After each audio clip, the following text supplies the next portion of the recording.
welcome back to the LEC Summer Playoff for the first best of three series, sorry, that we have on our hands. Heretics versus SK game. I'm getting ahead of myself. That's okay. We almost at the best of five. Yeah, soon. But for now, SK has the lead in the series, and we set up a lot of things in Ready Check, starting with consistent draft structure on the side of Heretics and unexpected setup in the objectives on the side of SK Gaming. What did we see here? Because there's a lot of novelty on the side of SK's draft, especially. Yeah, especially we see Italy over here. Isma Jungler Canyon. It seems like it is. He's just popping it up. Thank you. Nice. I'm proud of that one. But Team Heretics kind of reverted to what we hated before from them. This Ivan thing is not really working out.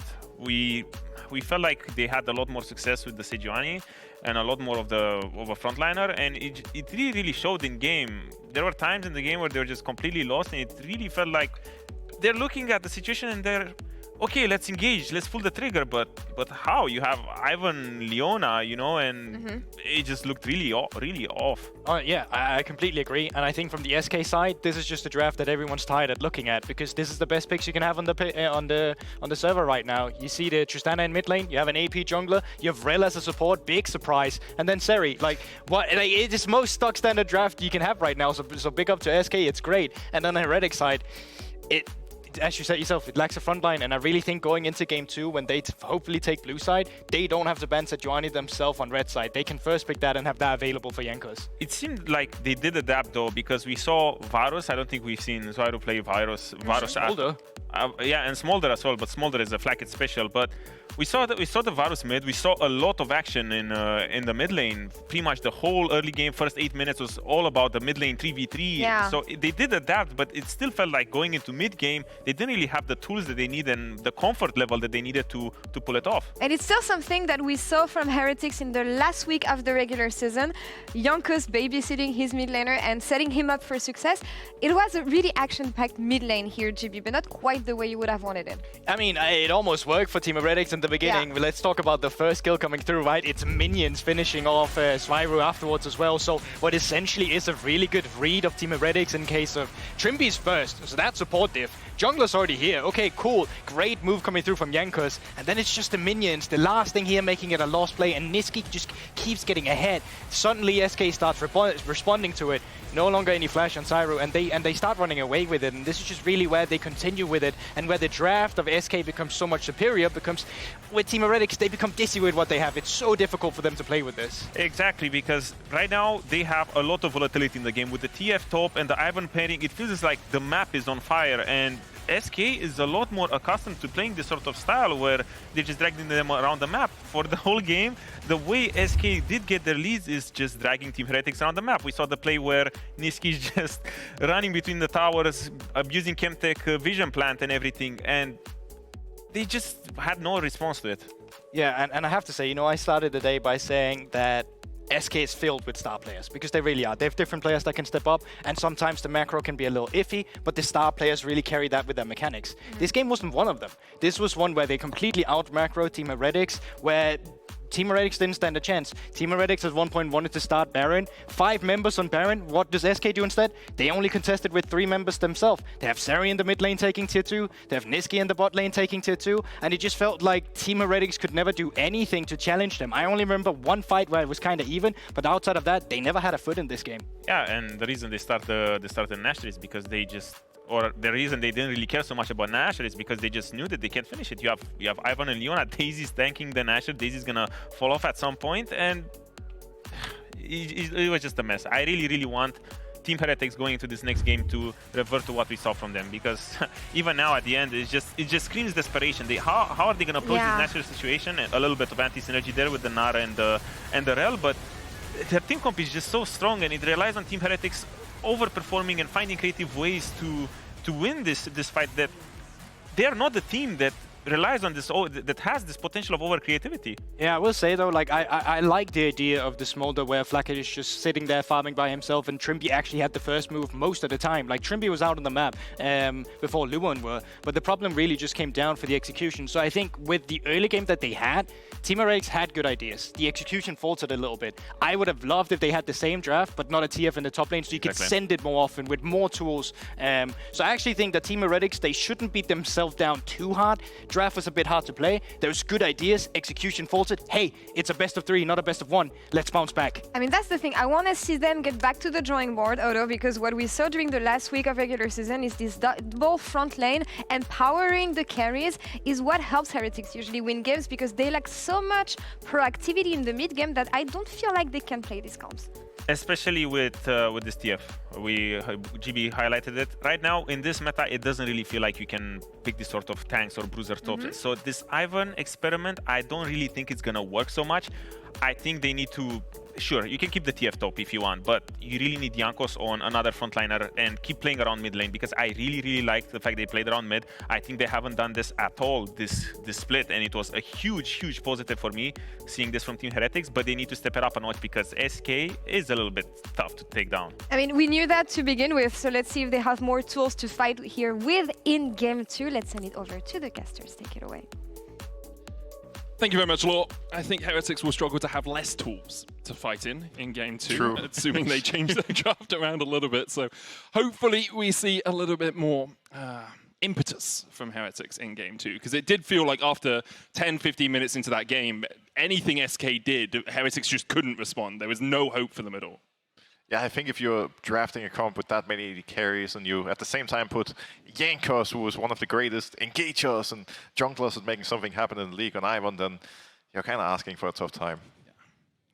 Yeah, it's a bit sad. But Heretics can bounce back. Heretics can bounce back. We've seen them do it before, obviously beating Fnatic in week 4. In what was a very tumultuous game. SK, though, continuing the form we saw from them in the summer regular season.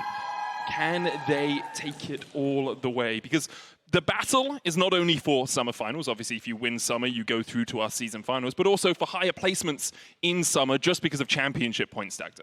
Yeah, and I think it's super important because especially when you look at both teams that are here, Heretics has 130 championship points at the moment, SK Gaming sitting at 125, so just 5 points separates these two teams. So being able to knock one of those down to the lower bracket and sending yourself onto round 2 immediately starts to set yourself up that little bit better, especially because they're still trying to chase like Mad Lions Koi, they're sitting at 200 points. There's a lot of, hey, we need to try and bolster ourselves up, because even Giant X still in the running to try and catch them at 110.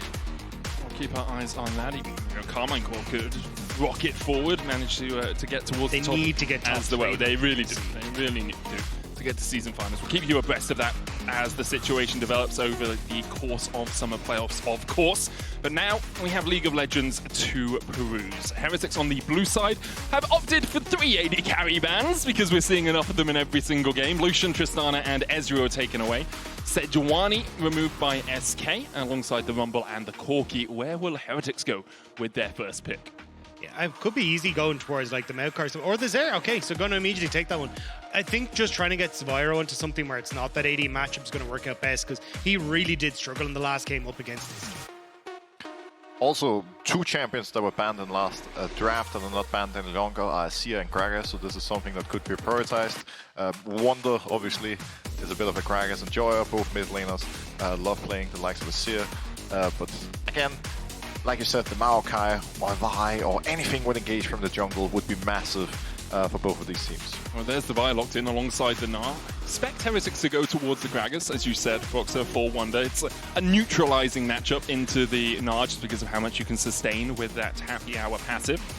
And I do like something like the Maokai here for Jankos. It works well in towards the Vi, because whenever she ults, you send out your own ult to the Maokai, try and dissuade any sort of follow-up on towards the Vi, and also just trying to keep this Gnar in check sets up well. Ooh. But okay, Wunder going to bring out the Camille instead, so I've only seen it once from him so far. Did not win on us, but still interesting to see that he's trying to bring in more of these carry performers in the top lane as an answer and a counter to the Gnar.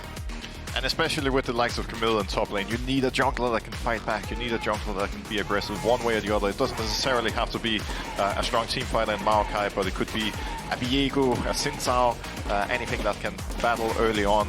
With that being said, again, there's already 2 mid lane bans in Tristana and Corki, so looking into one of the other high tier mid lane picks, Nasir or Taliyah, is pretty logical for Heretics. I'm also curious then if we get like the Azir ban coming through or something if you don't take the mid laner here, but at least at the moment looks like Orianna going to be the port of call here. Well, not going to be instead. But I do think you're going to end up with a lot of Heretics banning away, like Ori, maybe the Azir, and maybe as Nisqy get pushed onto something like a Hui, which we have seen in the past can combo well with the Vi, where you end up with the Empowered W or the QW on Hui to just follow up on the CC target to get the Empowered damage. So I think there is moments where SK can try and play for a lot more poke, especially with the Kai'Sa now picked up for Rahel in that bottom lane as well. I like the Kai'Sa a lot here with the comp from SK. Triple dive into the likes of Zeri, who normally is a very, very strong AD carry, but both Zeri and Taliyah will have such a hard time surviving when they get dove.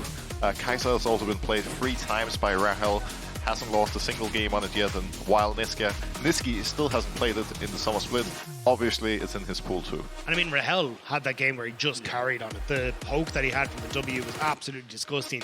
And I mean, it felt like he kind of did check his PC after with how accurate they were, but Rahel has looked fantastic. So definitely a big pickup for them. And now the question mark is, what do SK want to try and do to alleviate some of that pressure? So banning away the Poppy, just to try and make sure that you're able to follow up with the Gnar and to kind of have that dive potential does make a lot of sense. And we already kind of highlighted Heretics, banning away these mid laners, just trying to find a comfortable matchup for Zwyroo. Rakan, the other ban coming out from SK, does leave Maokai on the board for Heretics if they want Jankos to be on that utility tank jungle. Heretics here likely looking towards another mid lane ban. Could get rid of something like the Azir. Obviously, as you say, Kai'Sa a possible mid laner, Broxah, but expectations are that this will fall into Rahel's hands. Also, the Hui a possibility for SK. Instead, LeBlanc removed. Very strong 2v2 mid jungler, Vi and LeBlanc. So SK just trying to avoid some more of that burst damage and obviously the slipperiness as well of LeBlanc. Could go back towards something like the Ahri though if you really wanted to and kind of play off that strong 2v2, but I am curious as to how they want to try and aggress onto the map as SK, because traditionally Isma has played heavily around that bottom side and kind of working with Nisqy to roam down and help out, so maybe the Ahri is the direction that they want to go instead. But on Heretics here, just support yet to be picked up. Yeah, I think whether it's going to be Renata, Braum or something similar doesn't really matter, but getting something with solid disengage would be huge for the likes of Heretics. For now, want a little bit more time to think about their support pick, and going for a strong fighting jungler in Xin Zhao seems pretty logical for them. I think they're worried about going the Maokai route, potentially lacking damage in the later stages again, so just getting more threats that can fight back versus SK in team fights seems like a pretty good choice. Yeah, Crescent Guard also very good at reducing some of the damage getting on towards your backline. You get engaged on by the Vi, you put Crescent Guard down, the Kai'Sa who's a mile away no longer hits you with the Void Seekers, right? Not doing all that, well, still hits you, just doesn't do any damage, right? She has to jump in, it becomes a lot easier for you to play around that. It looks like it might be the RV here for Nisqy, so they have a little bit of dive, they have some long range as well from the Kai'Sa if she goes down that AP route. Ziggs as well would give you more poke, which means you have much more poke coming out from SK. So Nisqy's actually been playing a ton of this in solo queue. I was looking at it today, so not fully surprised to see it picked up, but it's definitely something where I was looking at the Ahri going, okay, you've got a ton of movement and mobility on SK Gaming with very little engage on Heretics. So I thought, oh yeah, you stick to the Ahri, you can play this kind of like in-out sort of fight where you can play with the dive but keep your carry safe. But the Ziggs definitely going to be trying to follow up on that fight with just the point-and-click ult and just hope you blow someone up. I think Ziggs also has almost anything you could want from a mid laner in this situation. He has wave clear, which SK could definitely use a little more of. He's very safe in the mid lane and you can play around him or leave him alone depending on what you want. But he's also one of the few mages who can sit really far back and still dish out tons of damage to wherever the rest of SK is diving.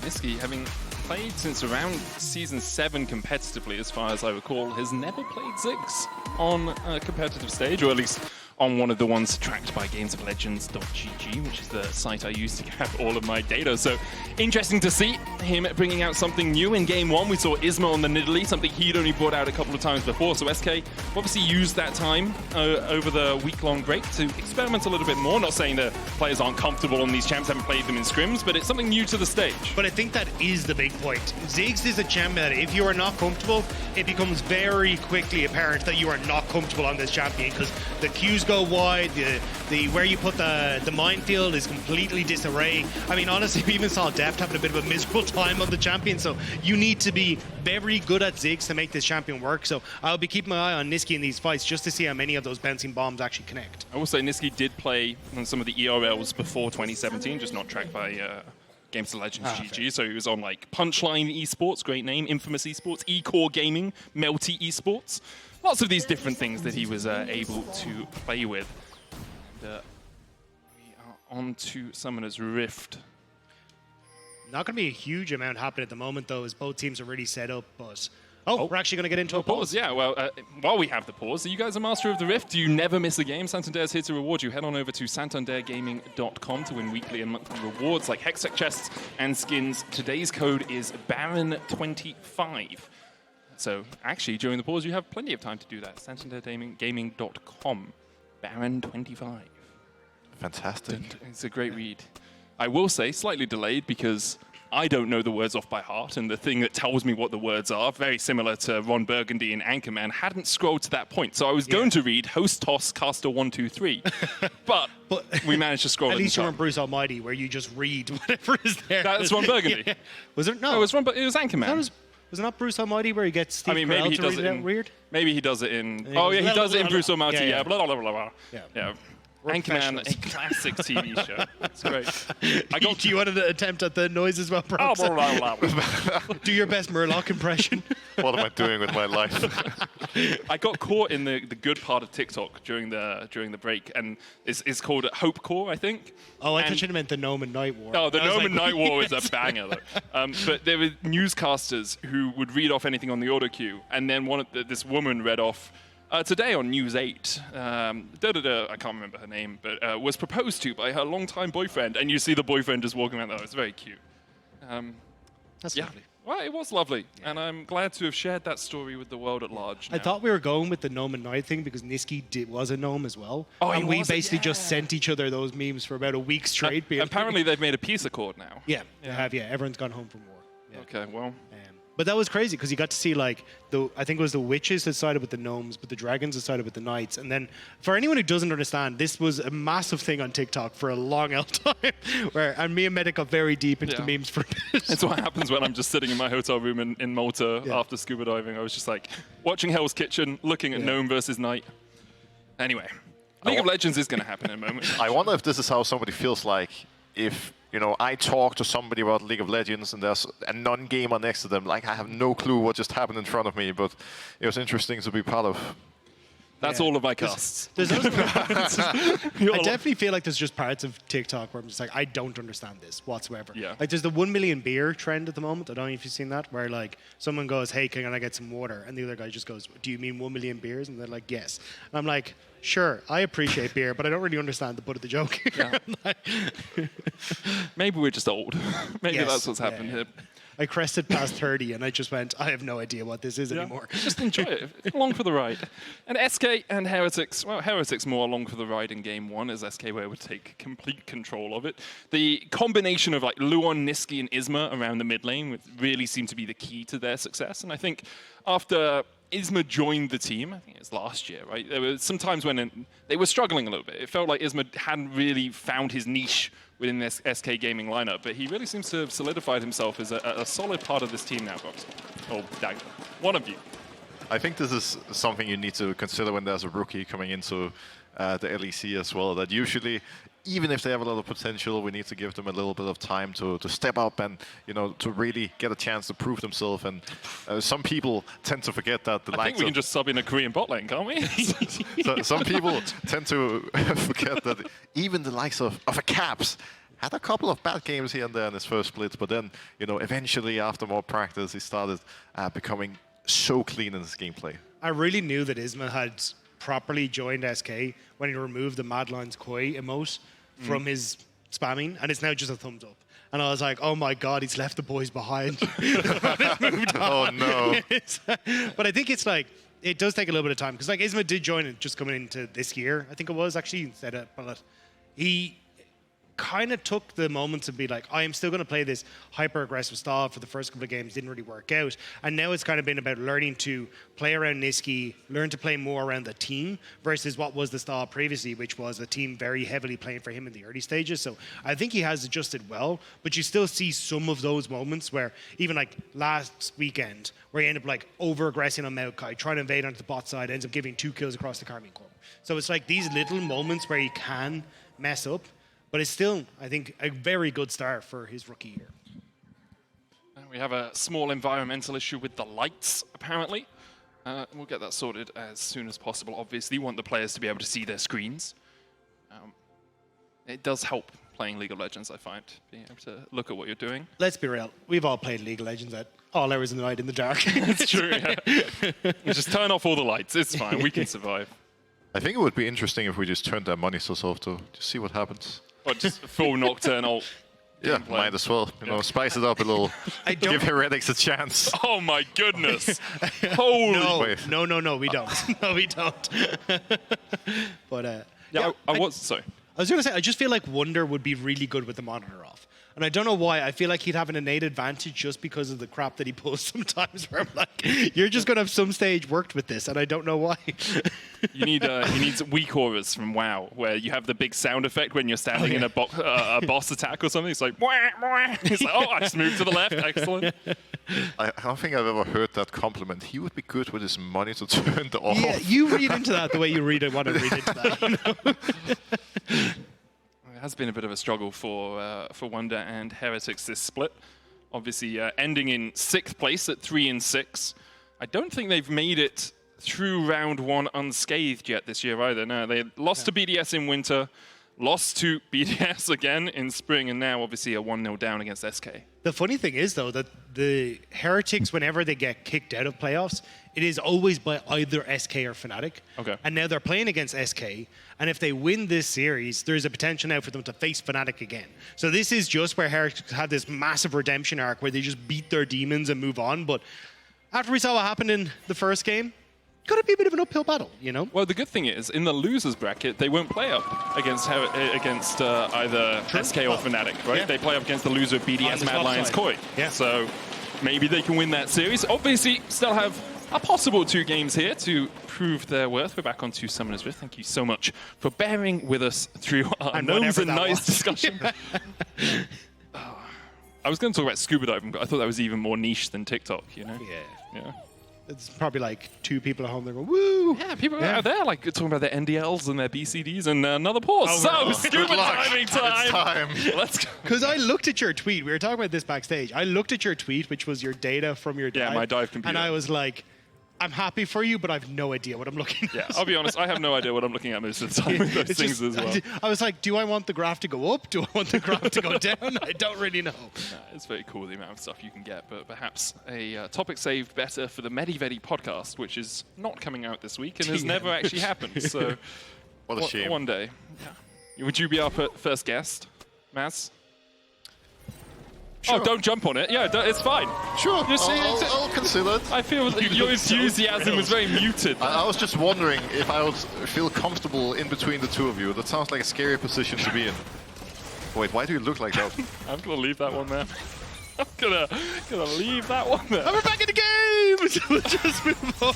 Where bot lane is trying to be engaged on. Not really going to be too much. I think the big thing that I want to keep my eyes on coming into this is Jankos. Because as Broxah was already talking about, the aggression that we want from Jankos to try and control mid lane and also try and control top side is going to be pretty high this game.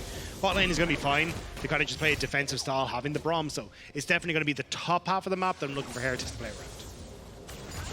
Yeah, most of all, I really want to see some aggression coming out of Heretics. They found 1 single window in the entire last game, but now they have a lot of tools to play around.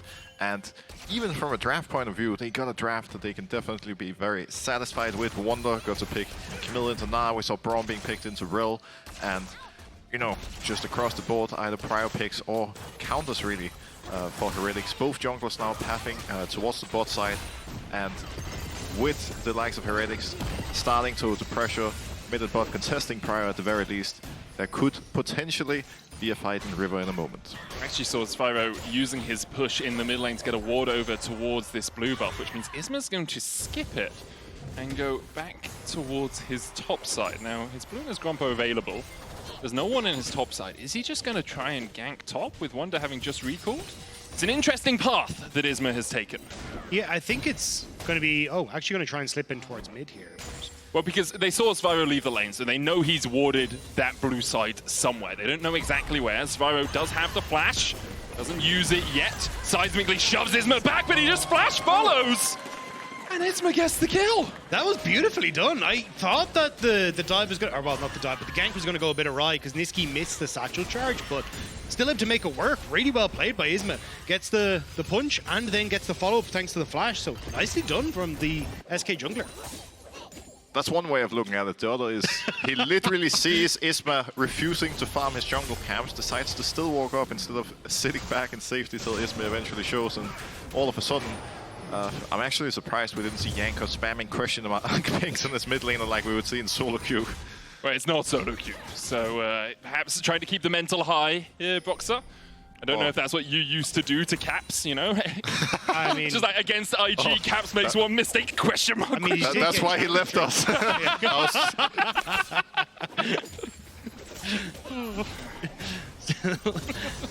I'm curious now how Isma wants to try and continue with this pressure, because he is back on the top side, could go towards Krugs and potentially in towards Wunder on the top side, because Wunder did get the cheater recall off, but now taking a bit of a beating on this top half, could set up for a potential play, but you can see Jankos trying to cover, moving up towards his own, and Krug on that top side, or not Krug, sorry, the Gromp on the top side, but trying to also just be there in case anything happens on the top end. And Jankos was able to steal away the blue, while Isma was playing around in that mid lane, getting the kill, so he's slightly ahead in terms of farm. Flakked's recall was stopped, the Shadowing Strike as well, getting the stun. Flakked's going to stay around now and farm up this next wave. Wunder taking an awful beating here.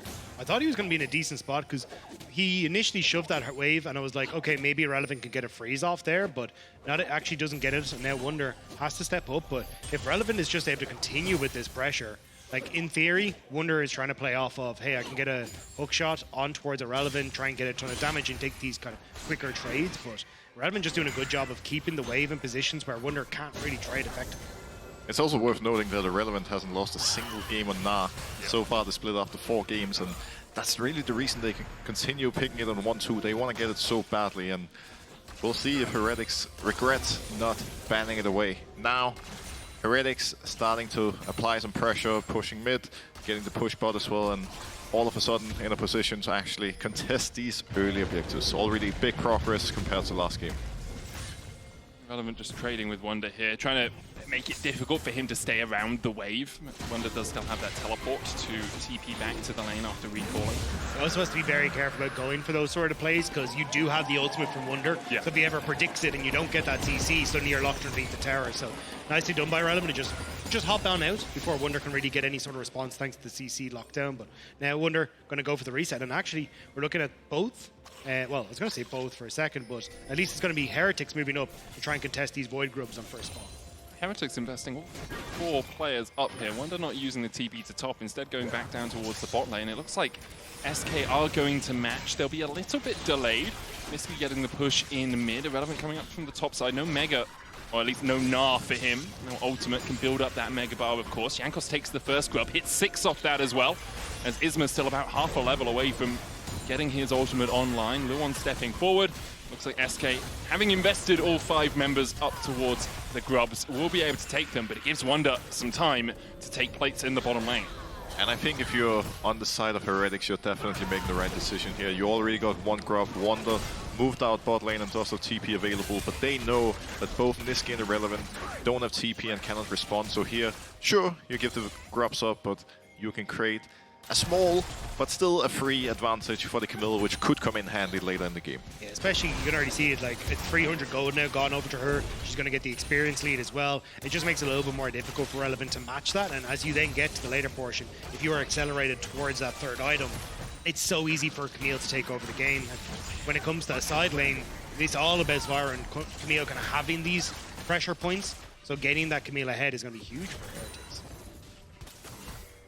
At the moment, Honor's even in terms of gold, about 200 gold lead for SK. They also have a Cull, already about halfway stacked for Rahel, so he'll have that gold infusion. He went the total biscuits of rejuvenation, but hasn't used one yet, partly because hasn't really been laning against his lane opponents for a little while when they all fought around the grubs. Hasn't really needed it either. Flakked and Trymbi, although they've managed to get the push often in the lane, they haven't been jumping in looking for those, aggressive trades.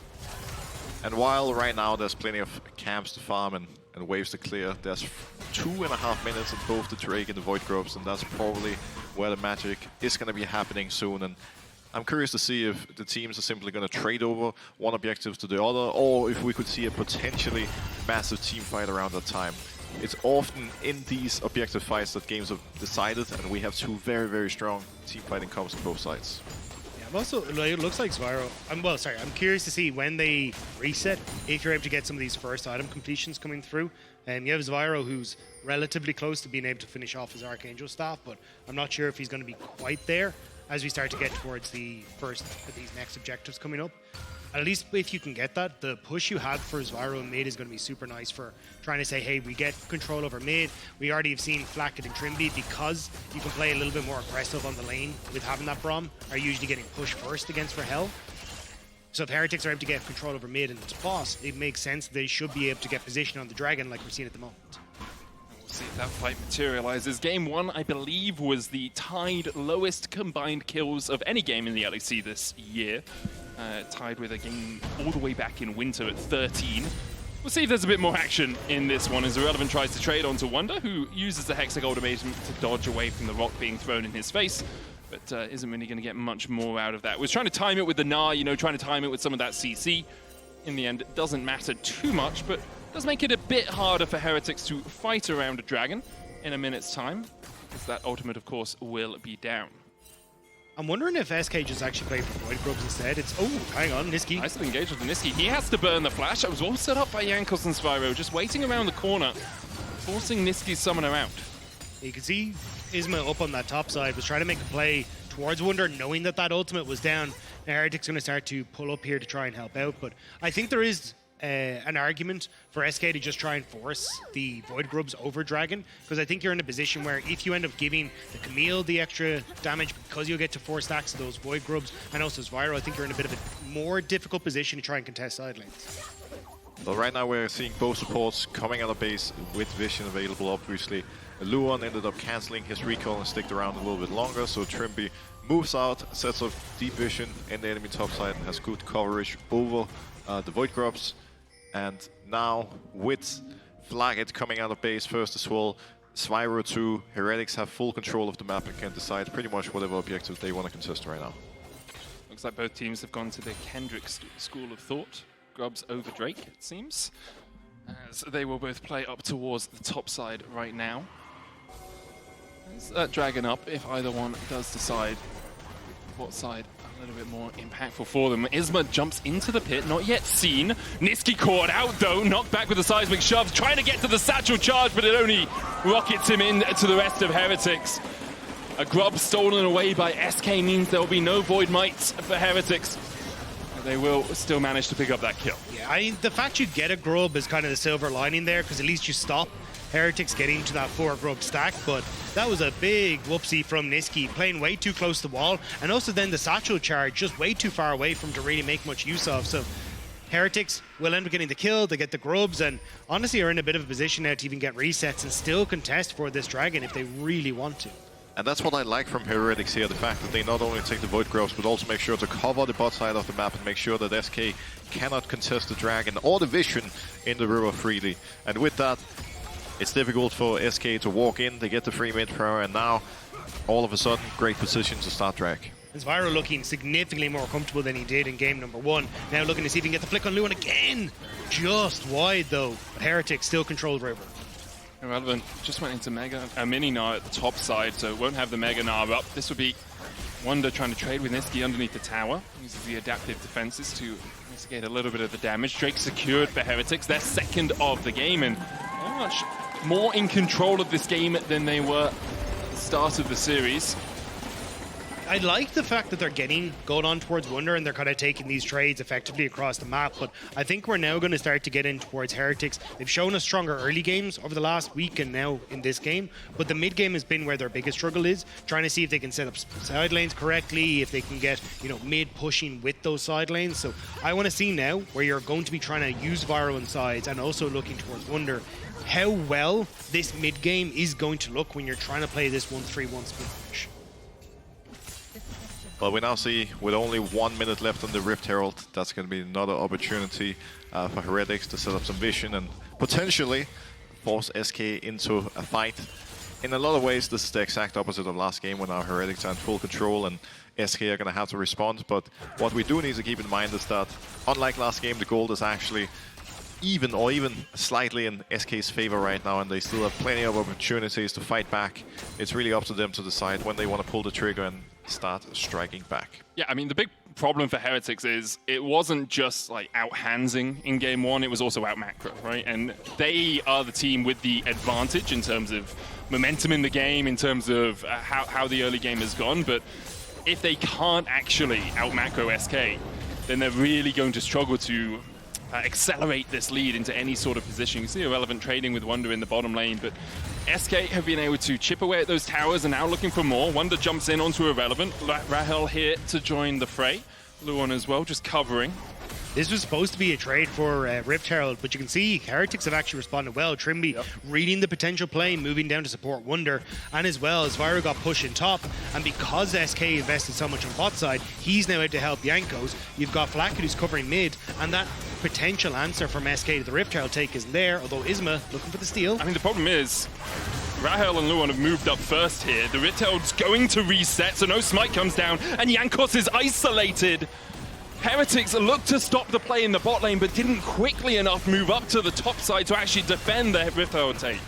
That was actually a really smart play from SK, pulling so many people towards the bot side and then immediately recognizing that Heretics wouldn't be able to defend the Herald. And even if they wanted to try, well, Wunder was still stuck in bot lane without TP available, while Irrelevant had recalled and was moving towards the fight. So again, you spoke about it before, the macro coming out of SK being one of the big differences in game 1, and it just showed here big time.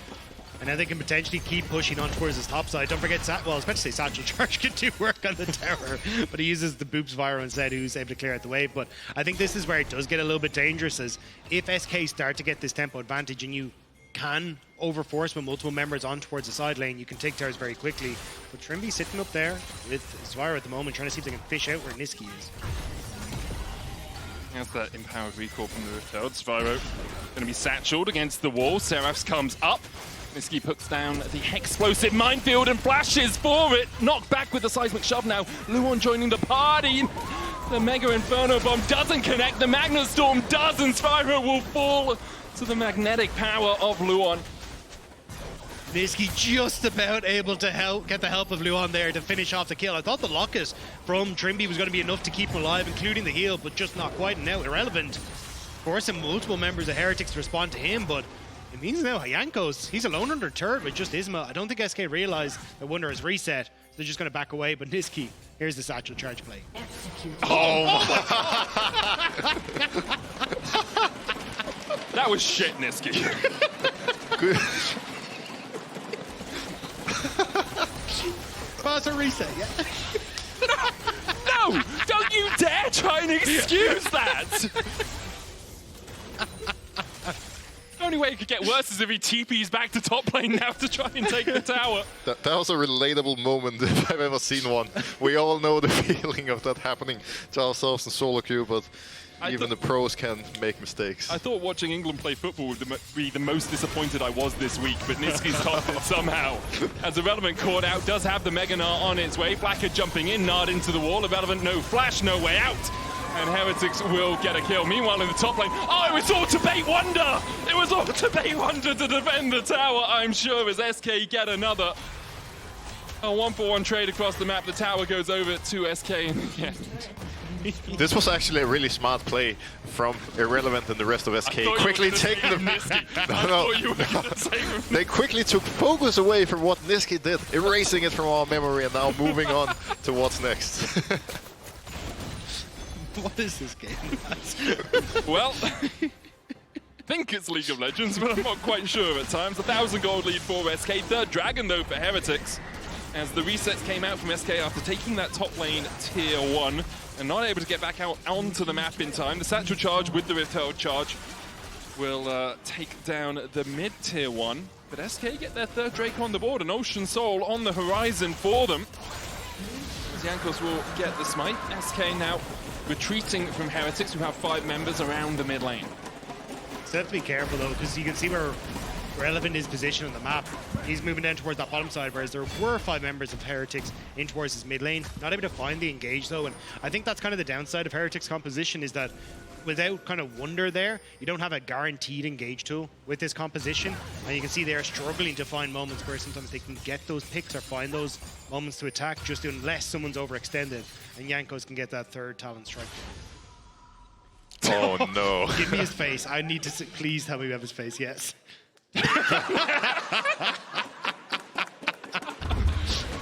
Oh. Never change this game. I mean, please change if you make it to Worlds. Wow. Wow. You're kicking him when he's already down. You try and defend European teams at Worlds, but if that happens, it's very hard to look Captain Flowers in the eye, you know? That would be smart. Maybe this is how we beat FLICKR and the rest of the Eastern teams. Just make plays like that. Tilt them. Confuse the hell out of them, yeah.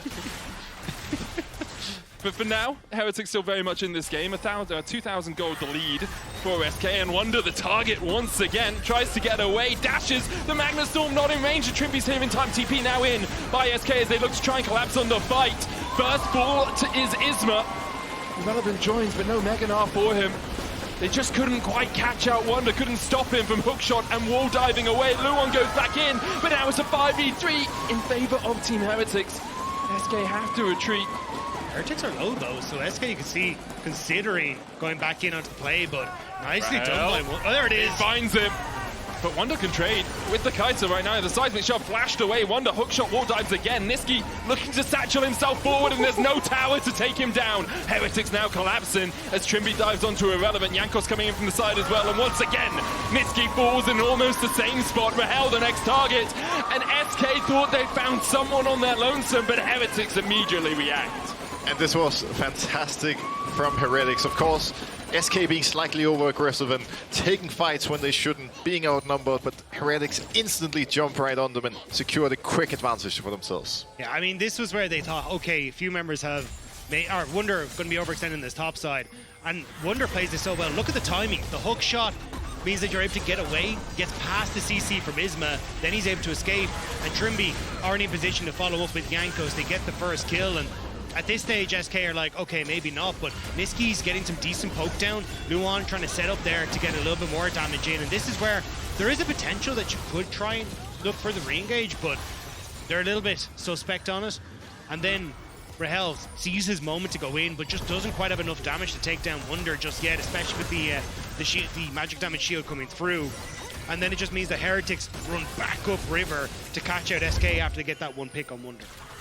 Nisqy has the flash. Isma here. Wunder's going to jump on him first. Hexagold made him a possibility just to lock up that buy. He goes in. Vault Breaker back. Mega Inferno Bomb not going to do too much as Heretics get their 7th. The second for Flakked on this Zeri. 2.5 items already complete. And right now, this is the reason you pick Camille into the likes of Gnar. Irrelevant normally stumping everybody coming in his way with this Yordle, but Wunder first to finish 2 core items and now can start really making a difference, not only on side lane, but also in team fights. And you're looking at a minute now until the next dragon. So SK, they need to try and fight that. An Ocean Dragon coming across when a huge amount of your comp is kind of based on poke, and this long range damage that can come through is not going to be nice to try and play against. So Heretics with that pick now, back out onto the map faster. See Zwyroo and Wunder trying to see if they can make a play up towards Irrelevant, but with Wunder having no ultimate there, yeah, I think Zwyroo just needs to try and back away. They should be focused on trying to get all the lanes pushed in as far as possible and see if they can get this mid lane push as well so they can set up for Dragon. Irrelevant's TP still about a quarter of the way off before it comes back off cooldown. Wunder has his, Zwyroo is about to come back up as well, so it's going to be a TP advantage for Heretics. At the moment, they are just putting everyone down towards this bottom side of the map. You can see Wunder hovering the top side of mid. Irrelevant going to back away, but with 30 seconds on the Drake, he's going to have to make a beeline back towards this river if they're going to be able to fight it in a full 5v5. Trymbi on the front line, Nisqy trying to put the poke down, but can't quite land it yet. The problem here for SK is not only Irrelevant being late, he's playing Gnar and he needs time to stagger up Fury to go mega and actually be useful in the team fights. So if Heretics are smart here, they instantly pull the trigger on this dragon and force SK into a bad fight. Also, you're mitigating a lot of the poke damage that can come down by just immediately calling for it. You're not taking these Void Seekers, you're not taking these bouncing bombs out of Nisqy, and immediately they'll start it up. Wunder looking for that flank position, Isma trying to mark him. Heretics force back a little bit. Wunder jumps back into the pit. Irrelevant almost up to Mega Gnar. Needs a couple more autos. There's the Magnet Storm in. The Weaver's Wall coming out already. Nisqy's already killed off Wunder, but it's an absolute Barney in the pit as Flakked falls low. SK! It's beautiful! It's a work of art! Picasso has painted it for them. A 5-0 in a fight that was fraught with danger. So often, SK need Luon to step up. And time and again, Luon has had these incredible engages that have set up for the SK team fight. Irrelevant was a bait. When all eyes were on the Gnar, the Rell flies in and sets up beautifully for Nisqy with that ultimate. This is so massive for the likes of SK. Not only do they get the ace and deny the soul point from Heretics, but they get what? Tier 1, they get Baron. There's a TP coming in looking for Nisqy, however, so he might have to base really quickly. I do think he gets out from Wunder for what that's worth, but look here. Heretics starting the dragon a little bit late. Luon with the massive engage, and all of a sudden, the likes of Heretics are just getting flanked from all sides. They're split, and it's so difficult for them to fight back after Luon engages. And we've seen Luon have these moments. It's the Alistair against BDS when they're on the back ropes, and he sets up beautifully for that engage of Baron. And now again, when they're on the ropes and it looks like Heretics might have a hope, Luon just shuts it down immediately. And now SK setting themselves up with Baron start to push out these waves, put the stranglehold onto Heretics. And this is the sort of moment that Rahel begins to take over the game. 3 items complete on the Kai'Sa. Those Void Seekers going to do absolute work. Nisqy on his way towards his Rabadons as well. He has a needlessly large rod, and I had to join it. Seems like the right choice. Tier 2 in the top lane already fallen. 2,000 gold off the Baron power play so far. Wunder split pushing, but it's going to take him a lot longer to take down these towers than SK. Oh, Flakked. Well, SK. Oh, stopwatch. Isma went in. Zwyroo flashes away. There's another turret falling. Wunder will be able to take one. Flakked, very low on HP, but able to survive for now. Forced back to the base. Luon going in. Look at the damage, the short fuse, the satchel. SK will take the turret quickly. Wunder's going to do the same in that bottom lane, but SK have 2 lanes to push through. Irrelevant's got back, will defend the inhib. Goes into the Mega. SK will back away before they take any of these inhibitors. 2.5 minutes still on the Drake, maybe trying to collapse onto Wunder here, who does still have the flash, but in the end it looks like Isma should just dash over this dragon wall. I'm surprised that they did back away, because they had a ton of poke that was actually pushing members back. Flakked was taking super low with Nisqy's poke and the ultimate as well. So I thought they might have just been able to play off of Baron buff to get that top inhibitor, but didn't want to. Even with Irrelevant chasing Wunder, I think there wasn't really a world where Heretics could have gotten back to contest them. And they still have a minute on the Baron, so they have enough time to get at least one more wave towards these towers. You have another needlessly large rod on Nisqy and the Seeker's Arm Guard on Rahel. So maybe they're thinking, we reset, we get these small spikes, and then we go for a big push out of it. Right now, it's Rahel pushing through the mid lane. They're going to try and get in through bot side as well. So then they'll be able to break all of the inhibitor towers off this push if they sync up those waves effectively. We'll see if they can do it. Because as you say, breaking an inhibitor does feel like, in the moment, a more powerful play.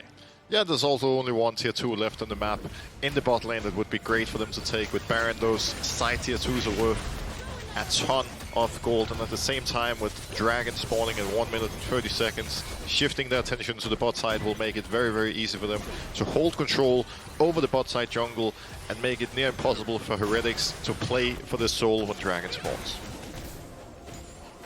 Well, that's exactly what they've done. They weren't able to break any of the inhibs. They haven't quite taken the tier 2 in the bot lane, but it's down to half HP, and we've already seen, like Nisqy with a single auto, that passive into a satchel should be enough to take the tower. The Weaver's Wall goes down, but Luon and Irrelevant able to get on the right side of it, not locked away from the rest of their team. Rahel continues to hit the Void Seekers over the wall.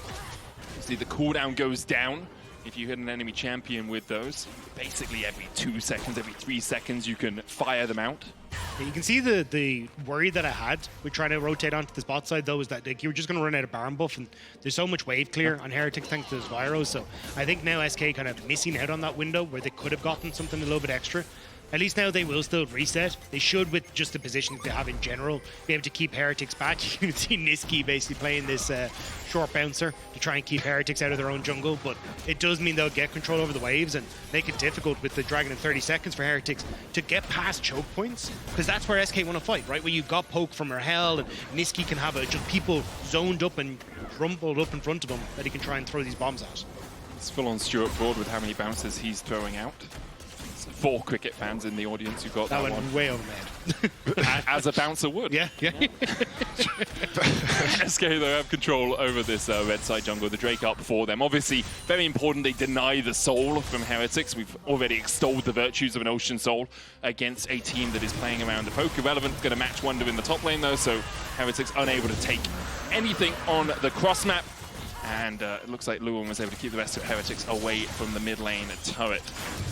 Quick reaction here from SK, realizing that Heretics were quickly taking an opportunity to play topside and establish Baron vision, but SK realizing that the tier 2 is still up for them to take, and now, because their opposition moved into the topside jungle, this objective, or this turret rather, is completely free.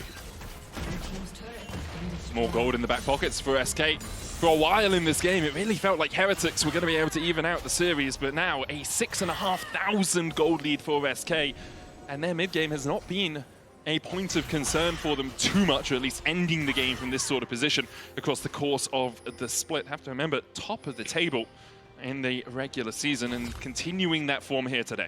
Well, we heard Broxah in the last game. He was like, look, what you really need to do in this place is try and find these picks, find, opportunities before objective spawns to find members of SK overextended or find those moments. But for Heretics, you just don't really have the tools to try and do that. Yes, Zwyroo's ultimate can try and help, but the only real guaranteed lockdown you have is Wunder's ultimate. And Wunder wants to be in a side lane and trying to create a threat against Irrelevant. So they're trying to send Zwyroo instead to shadow Wunder to try and find that to be their threat instead. There was actually, I'm going to try and draw on the thing.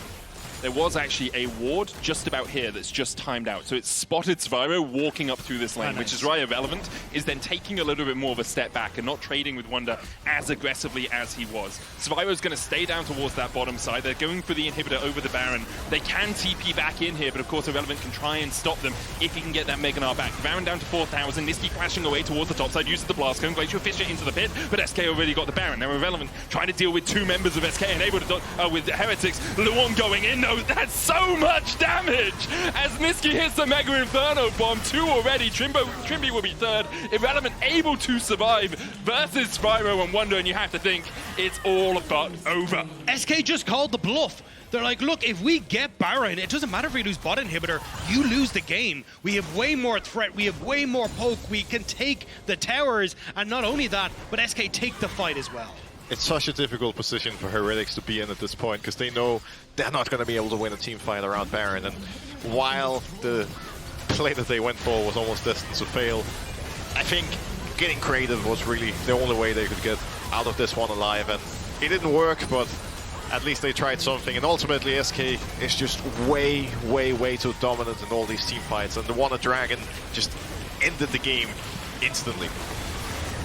SK continue their winning ways. They beat Heretics 2-0, and they go through to the upper bracket on Sunday. On the opposite side, though, it will be Heretics finding themselves against the loser of BDS and MDK down in that lower bracket. But I think for SK, they look incredibly dominant, and You can vote for your player of the series on @LEC on X. Isma, Nisqy, and Luon are going to be your options. Yeah, I think they all had good series. Like Luon, the engage in this game really got SK back, but Nisqy, if you want to vote for the meme potential, that's where your vote can go. He had a great series outside of that moment, obviously, and Isma obviously played really well. All of SK continued to impress. I think this is one of the days where you see those small moments of brilliance, but as a team, they really were very solid. And I think that's what it really comes down to. If you are to have a great team, you cannot have any weak point. And that's just the case for this SK team. They're all so strong individually, but also they're really, really good at uniting as a team and always being on the same page. And we saw it time and time again here in this series up against Heretics, where it didn't really matter what Heretics tried. SK were just always one step ahead. And I've been massively impressed with Luon. Again, these engages have been crucial to their success at certain points. So I'm very excited to see how this team continues to grow, because it feels like they're only getting better each step. I agree with you. Do you guys think this camera angle's changed? Yeah, it's much I feel wider. a lot smaller. Yeah. I mean, I've lost weight. It's great. I've taken like 50 pounds off me. It's amazing. I don't just mean for my wallet. I don't know why I use pounds euros either. here, man. Yeah, if I said 50 kilos, I'd be like less. Like, I'd be very small. Though, Yeah, so. but it's supposed to be the camera adds 10 pounds. Yeah. So This one is taken take 50 it off. 50, yeah. That's great. Nice. We are just waiting for an interview. Trouble's going to chat with Nisqy after that game. I really hope she asks about the key moment where he landed that Mega Inferno bomb and no other moments. Yeah. Nothing else. Nothing else happened to Nisqy in that game. Oh, it's true. Yeah, SK continues to impress. Obviously, they play up against the winner of Fnatic and Giant X on Sunday. Terrifying. Yeah, it's going to be a struggle. And for Heretics, they have a week to try and regroup and play the loser of PBS and Sorry, FLICKR. Jankos is just dancing off screen. No, Jankos, the camera's come him. back if you want to come show. back and dance for us. It's right. Just standing there dancing. Everyone's quite loosey-goosey, I think. There were some impressive moves, to be fair. Yeah, it was. Very impressive dancer. Anyway. No, I do agree. I think for Fnatic and Giant X, I'm kind of terrified. Because Fnatic, we still have to yet to see how this team is going to look. They struggled last weekend after their loss from G2 in week 3. Week 4 did not go the way that they were really hoping. So I think they're going to be trying to prove themselves against Giant X. But then coming into an SK that feels like they're all guns blazing, that is going to be a big test for either of the teams that end up making. I very much agree with you there. We're going to hand it over to Trouble, who's standing by with Nisqy in the Marriott Bonvoy post-game check-in. Thank you so much, guys. I've got here Gnome Nisqy. Congratulations for the win, Nisqy. I want you to tell me something very important, because you lost a 1v1 versus a tower, and you had the audacity to laugh while being on grey screen. What do you have to say about that? Can I have someone who speaks human? You. Okay. Yeah. Thank you. Yeah. I think it's better. Thank you for joining me, Isma. Congratulations on the win. Thank you. Okay, Thank you. Nom is gone successfully. Isma, that was the third time that you faced Team Heretics in playoffs. So far, it's been 1-1. You won in winter, you lost in spring. How hard would you say that series was today? Because you guys took it pretty convincingly. Yeah, I think we're way better than them, to be honest. Kinda easy, I feel like. That's simple? Just easy? That's it. All right, let's speak about a more difficult topic when it comes to junglers, especially for EU. Nidalee is a topic of discussion in general over in Europe, because everyone's like, unless you're Canyon, unless you're Shun, unless you're Kanavi, don't pick the damn champion. And it seems like Zwyroo had a lot of promise on you playing and performing on the Nidalee. What's your thought process about those kind of champions in Europe? I mean, Nidalee is my best champ since I started League. So that's why, and I think it's hard to play indeed, but like my team helps me a lot. Like I feel like I have 3 winning lanes, so it's really easy to play, right? So that's why. What would you say defines a really good team playing around Nidalee? Because I feel like the biggest criticism we've always had around European teams is that they don't necessarily know how to play with a carry champion in the jungle. How would your team respond to you wanting to play Nidalee? Yeah, I mean, like they cover my jungle good, they move, they just like they don't play for themselves at all. Like if I need someone to move to me to help me to contest something or whatever, they just come. Especially Nisqy, he helps me a lot towards this. So that's that's it. So basically, you're off Sejuani, off Maka, and you're the main character now when you play Nidalee?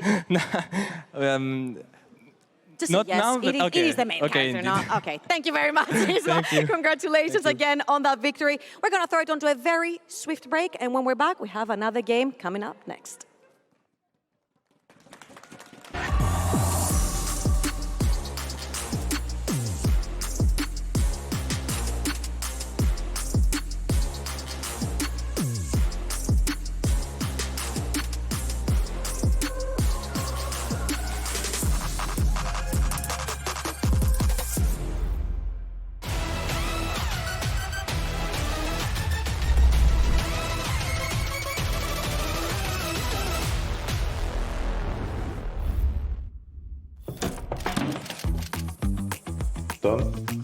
Done. There we go. Break? Break.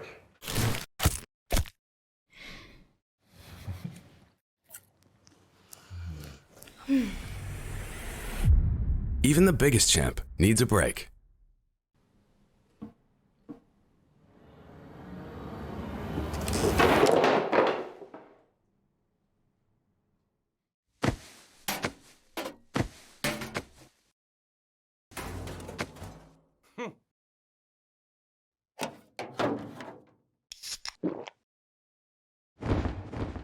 Red Bull gives you wings.